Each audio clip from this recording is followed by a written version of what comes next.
Catch a glimpse of the Smurfs.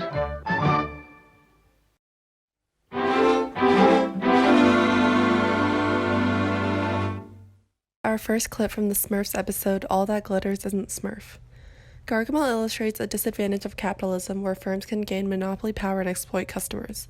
In capitalist societies, there is often great inequality between the owners of capital and those who work. Since Gargamel is shown as much larger than the Smurfs and holds much more power, this shows how he is able to use the Smurfs to profit his own personal and selfish gain. As you're about to see in this episode, Gargamel finds the recipe for a spell that can turn metal into gold, and he gets excited because he realizes he can get rich once he makes this potion. He then realizes he needs to capture 10 Smurfs in order to make this potion and gain gold. A common theme in this show is that Gargamel doesn't necessarily want to kill or destroy the Smurfs, just exploit them for his own personal gain. This is a metaphor for capitalism as he tries to indirectly turn the Smurfs into money. With this spell, I can turn metal into gold. Do you hear, Azrael? Metal into gold! I'll be rich, rich, rich, rich! Let me see. I'll need 1 gram of serpent venom. Yes. And with the first rays of dawn, add a ½ pound of dissolved Smurfs? Oh, no. But I have no Smurfs. ½ pound of dissolved Smurfs, Let's see. Well, that would be about 10 Smurfs. Well, I'll get them. Papa Smurf's 2 major responsibilities in this show is to organize and maintain order in Smurf Village while protecting the Smurfs from Gargamel's evil plans. However, in this episode, the Smurfs speculate that Papa Smurf is losing his power. In this clip, Brainy finds a note pinned to a tree that says, 4 Smurfs must come once every hour or Papa Smurf will lose all power. This note came from Gargamel and makes the Smurfs worry that Papa Smurf will really lose his power. The Smurf Society shares the core beliefs of communism, a classless society where there is no inherent power disparity between property owners and laborers. Every Smurf looks identical to each other and they can all enjoy the benefits of their collective labor and contributions to society. Karl Marx even has a theory that in order for communism to be achieved, there must be a violent uprising where upper classes get decimated and a strong leader becomes placed in power. Papa Smurf represents this powerful leader, and he even wears a red hat. Red symbolizes communism, and Papa Smurf also has a beard that resembles Karl Marx. In the Smurf Society, all the Smurfs obey and carry out their duty and job that has been assigned to them by Papa Smurf.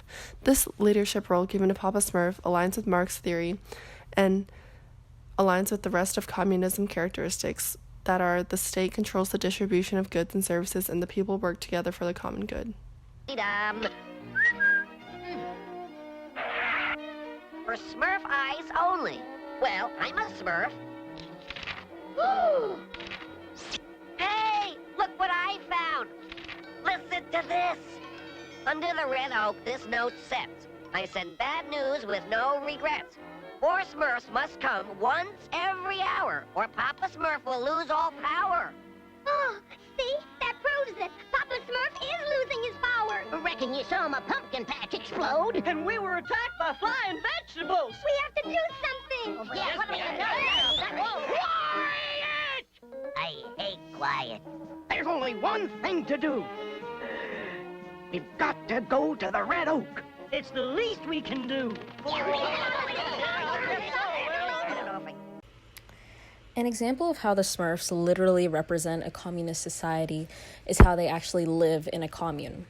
In the opening scene, you can see the camera pan from a castle and a little village, sort of indicating a capitalist society where there's an obvious overseer that is of a different class system. However, when the camera pans over to the Smurfs, you can see that they literally live in a commune and that everything down to the mushrooms are identical to each other in size and shape, and they only vary in color, but even that is arbitrary.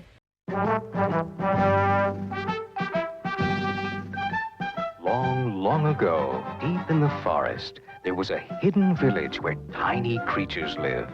They called themselves Smurfs. They were good.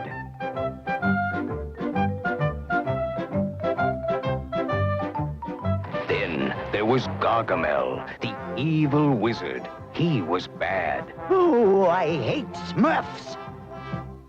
I'll get you. I'll get all of you if it's the last thing I ever do.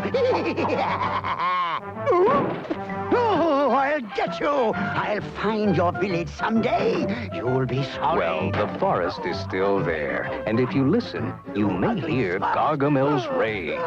And if you are good, you may just... They also represent a communist society by how they're defined by their jobs. For example, Brainy acts as the brains of the village.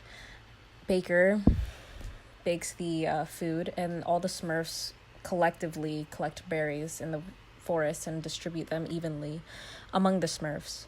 So not only do they live in a commune, but the way they operate is towards the common good.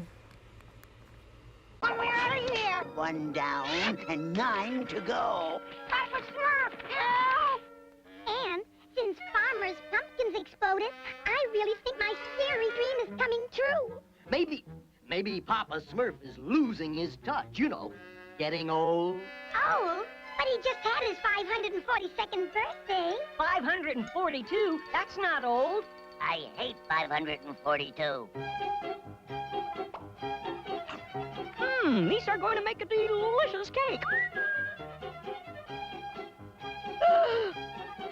I must be dreaming. Hey, what's smurfing on? This cake is glue. Only on the outside, greedy little Smurf. Gargamel! 2 down and 8 to go. Another present, and it's even smurfier than mine.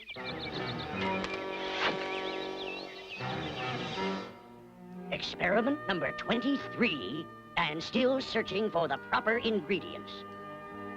I can't see. Let's hope this works. Goodness gracious.